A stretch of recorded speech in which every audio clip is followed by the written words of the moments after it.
नमस्कार विद्यार्थी मित्रांनो, मी आदिनाथ सुरनर आपल्या सर्वांचं लोकसेवा अकॅडमीमध्ये स्वागत करतो। तर बघा, आपण सुरू केलेल्या या अभिनव उपक्रमात तमाम महाराष्ट्रातील विद्यार्थी मित्रांनी जो प्रतिसाद दिलेला आहे त्याबद्दल त्या सर्वांचे आभार।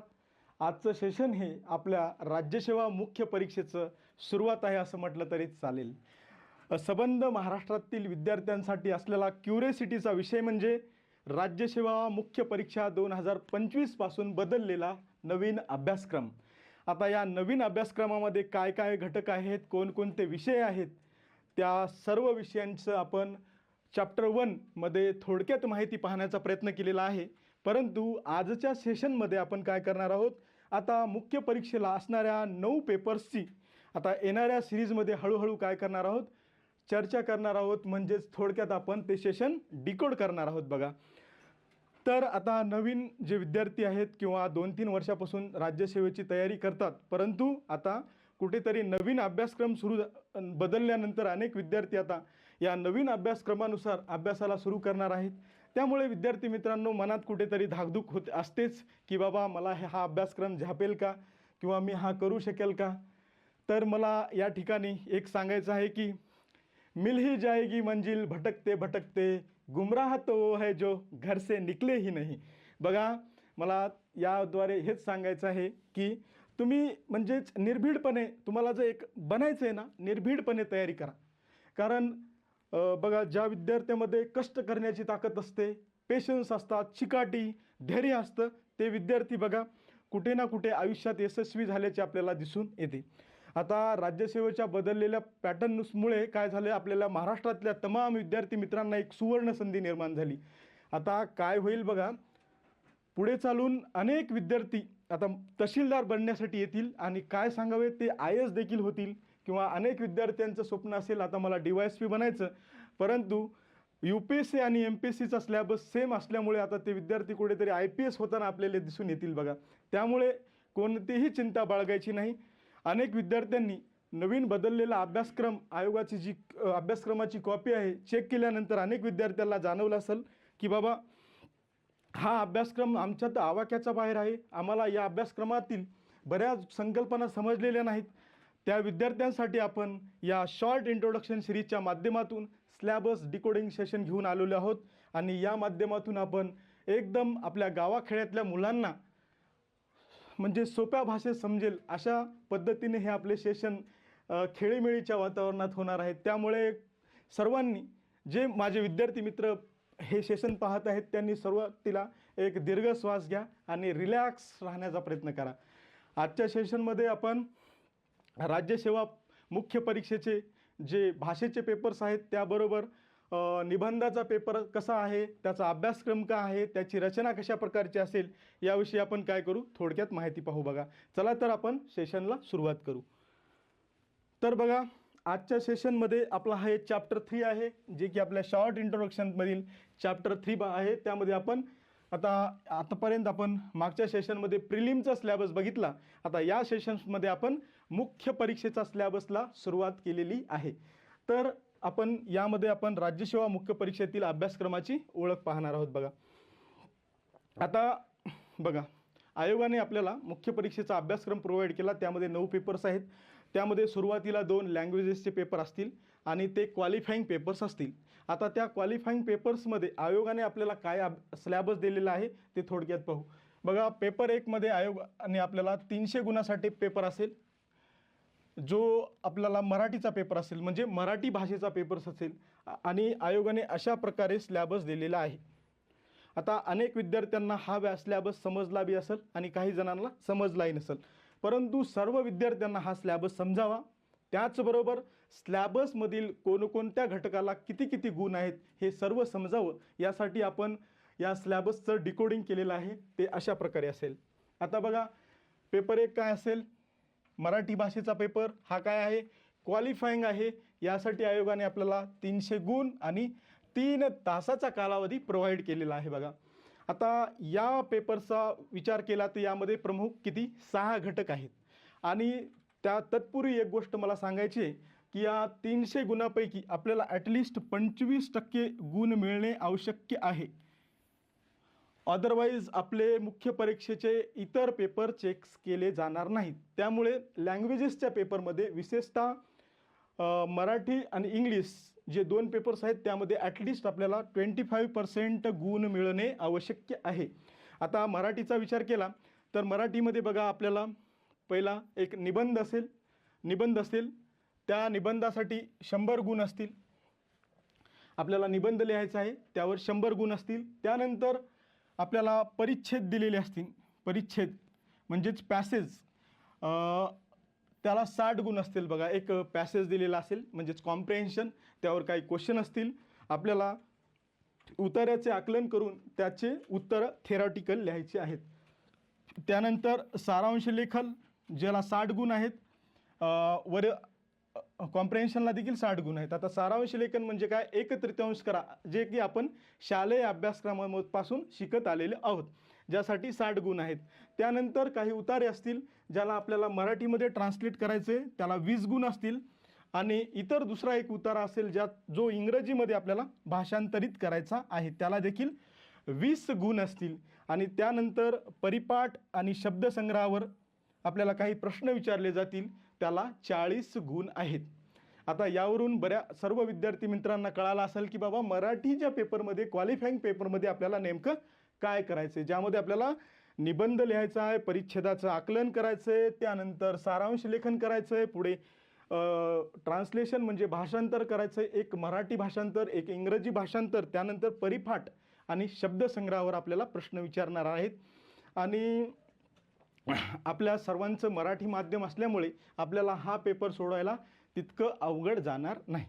यानंतरचा क्वालिफाईंग पेपर्स म्हणजे इंग्रजी, ज्याला आपण पेपर 2 म्हणतो, त्यासाठी 300 गुण आयोगाने आपल्याला सांगितले. त्यानंतर अशा प्रकारे आयोगाने स्लॅबस प्रोव्हाइड केलेला आहे. आता हा स्लॅबस सर्वांनाच समजेल असे म्हणता येणार नाही, त्यासाठी आपण आपल्या सोप्या भाषेत स्लॅबस डिकोडिंग केलेला आहे. बघा आता यामध्ये पेपर 2 ज्याला आपण इंग्रजी भाषेचा पेपर, हा क्वालिफाईंग, यासाठी 300 गुण असतील. आणि यासाठी आपल्याला 3 तासाचा कालावधी आयोगाने काय केलेला आहे, प्रोव्हाइड केलेला आहे.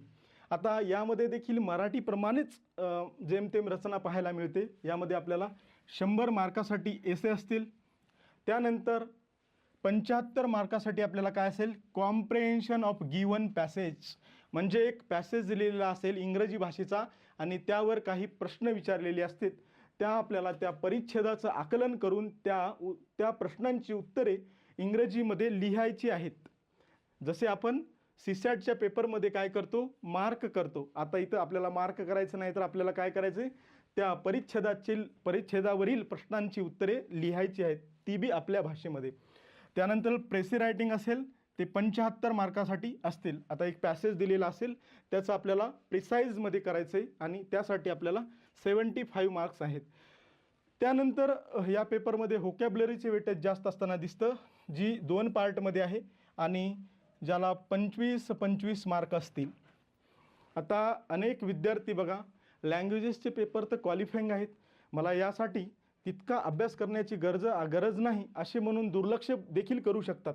त्या विद्यार्थ्यांना सांगायची माझी तळमळीची इच्छा आहे की बाबा, मी असे अनेक विद्यार्थी पाहिले आहेत ज्यांना ज्या पेपर्सची इथून पुढील पेपर्सची जे गुणांसाठी गृहीत धरले जातात, त्या पेपरमध्ये खूप छान अभ्यास होता, छान पेपर्स गेले, परंतु त्यांना क्वालिफाईंग लँग्वेजचे पेपर क्वालिफाय करता आले नाहीत. त्यामुळे त्यांचे पुढील पेपर चेक केले गेले नाहीत. त्यामुळे लँग्वेजेसच्या पेपरकडे होईल तेवढं दुर्लक्ष करू नका. त्यानंतरचा पेपर्स म्हणजे आता अशा प्रकारे आपण 2 जे लँग्वेजेसचे पेपर होते त्याचं आपण थोडक्यात विश्लेषण करण्याचा प्रयत्न केला. त्यानंतरचा टॉपिक्स म्हणजे पेपर क्रमांक 3 जो आता एसेचा असेल, ज्याला 250 गुण आयोगाने प्रोव्हाइड केलेले आहेत. बघा 250 गुणासाठी आपल्याला एसे लिहायचे आहेत. त्यामध्ये अशा प्रकारे आयोगाने आपल्याला सूचना केलेली आहे. परंतु आपण एसेची नेमकी रचना काय आहे, एसेमध्ये नेमकं करायचे काय, किती प्रश्न येतील, कसे सोडवायचे, त्याचे मार्क काय असतील, याविषयी सविस्तर चर्चा करू. बघा आता पेपर क्रमांक 3 हा कशाचा असेल, एसेचा असेल. त्याला आयोगाने आपल्याला 250 गुण प्रोव्हाइड केलेले आहेत आणि त्यासाठी आपल्याकडे 3 तासाचा कालावधी आहे. आता यासाठी आयोगाने काही सूचना दिल्यात, त्या पाहू थोडक्यात. बघा उमेदवारांनी निबंधाच्या पेपरमध्ये बहुविध म्हणजेच निरनिराळ्या विषयावर निबंध लिहिणे काय आवश्यक आहे. आयोग विविध टॉपिक्सवर आपल्याला प्रश्न देईल आणि त्यावर आपल्याला काय करायचं आहे, निबंध लिहायचा आहे.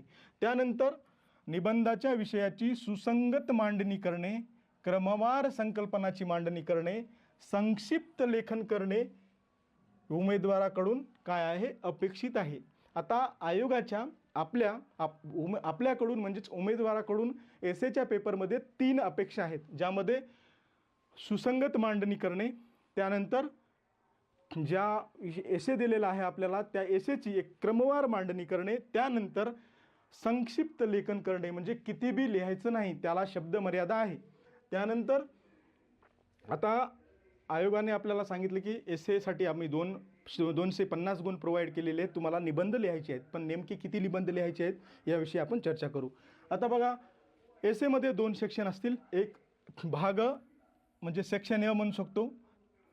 आपल्याला एसेमध्ये 2 निबंध लिहायचे आहेत. बघा, आयोगाने प्रोव्हाइड केलेल्या टॉपिक्समधून आपल्याला 2 निबंध लिहायचे आहेत. त्याची रचना कशी आहे आपण थोडक्यात पाहू. आता बघा, एसेच्या क्वेश्चन पेपर्सची विभागणी 2 भागामध्ये होते, ज्याला सेक्शन ए किंवा भाग अ आणि सेक्शन बी, ज्याला भाग ब देखील म्हटले जाते. सेक्शन ए हा 125 गुणासाठी असेल. आता याचा विचार केला तर बघा, यामध्ये 4 विषय आपल्याला दिले जातील. सेक्शन एमध्ये आपल्याला काय केले जातील, 4 विषय प्रोव्हाइड केले जातील अशा प्रकारे. आणि वरीलपैकी कोणत्याही एका विषयावर आपल्याला 1000 ते 1200 शब्दामध्ये निबंध काय करायचा आहे, लिहायचा आहे. एसेमध्ये प्रत्येक भागामध्ये 4 निबंध प्रोव्हाइड केलेले आहेत. त्यापैकी एक विषय जो आपल्याला त्याबद्दल विशेष ज्ञान आहे, आपण त्यावर लिहू शकतो आणि तो विषय आपल्याला निवडायचा आहे. विषय निवडताना कोणत्याही प्रकारची घाई करायची नाही. आणि त्यानंतर एक विषय निवडल्यानंतर आपल्याला त्या एसेवर स्टिक राहून आपल्याला काय करायचं आहे, एका विषयावर 1000 ते 1200 शब्दात काय करायचं आहे, निबंध लिहायचा आहे. अशाच प्रकारे पुढे भाग 2 मध्ये काय केले, 125 गुणासाठी दुसरा एसे असेल, त्याची देखील रचना आपल्याला अशा प्रकारे दिसते. बघा, 4 टॉपिक प्रोव्हाइड केले जातील आणि त्या टॉपिकपैकी एका टॉपिक्सवर म्हणजेच वरीलपैकी कोणत्याही एका विषयावर 1000 ते 1200 शब्दामध्ये आपल्याला काय करायचं आहे, निबंध लिहायचा आहे. अशा प्रकारे आपण पेपर क्रमांक 1, पेपर क्रमांक 2, पेपर क्रमांक 3 म्हणजेच पेपर क्रमांक 1 मध्ये मराठी भाषेचा पेपर, त्यानंतर पेपर क्रमांक 2 मध्ये इंग्रजी भाषेचा पेपर आणि पेपर क्रमांक 3 मध्ये निबंधाचा पेपर विषयी आपण थोडक्यात माहिती पाहिलेली आहे. आता हे आपलं स्लॅबस डिकोडिंग सेक्शन असल्यामुळे आपण या ठिकाणी विशेष माहिती कोणत्याही प्रकारची सांगणार नाही, कारण आपण निबंधासाठी स्पेशल सेशन घेऊन येणार आहोत, ज्याला आपण आर्ट ऑफ आन्सर रायटिंग म्हणून ते सेशन पुढे घेऊन येणार आहोत. त्यामध्ये निबंधाची डिटेल्ड म्हणजे इत्थंभूत माहिती आपल्याला त्या सेशनच्या माध्यमातून सांगितली जाईल. म्हणजेच शून्यापासून म्हणजेच एकदम बेसिकपासून ते ॲडव्हान्स लेवलपर्यंत निबंध कशा प्रकारे लिहायला पाहिजे याविषयी आपण त्या सेशनमध्ये पाहू. आजच्या सेशनमध्ये आपण जो 3 पेपरची माहिती पाहिलेली आहे, जे सुरुवातीला असतात त्याची रचना पाहिलेली आहे. आणि मला खात्री आहे की नवीन विद्यार्थी मित्र असतील किंवा जे अभ्यासाला सुरुवात करून काही दिवस झालेले असतील, त्या सर्व विद्यार्थ्यासाठी हा सेशन, हा डिकोडिंग सेशन एसे आणि लँग्वेजेसचा कुठेतरी फायदेशीर ठरेल, हीच या सेशनमधून माझी अपेक्षा आहे. सर्व विद्यार्थ्यांना माझी हीच विनंती असेल की बाबा, ह्या उपक्रमाचा सर्वांनी भाग घ्या. आपल्याकडून होणाऱ्या चुका टाळा, कारण इथे एक सांगू इच्छितो की बघा, आपण स्वतःच्या चुकामधून शिकायला गेलं तर संपूर्ण आयुष्य आपल्याला पुरणार नाही. त्यामुळे आपण काय करायला पाहिजे की दुसऱ्याच्या चुकामधून शिकत कशा प्रकारे लवकर यशस्वी व्हाल यासाठी प्रयत्न केले पाहिजे. तर आजच्या सेशनमध्ये आपण इथेच थांबू. धन्यवाद.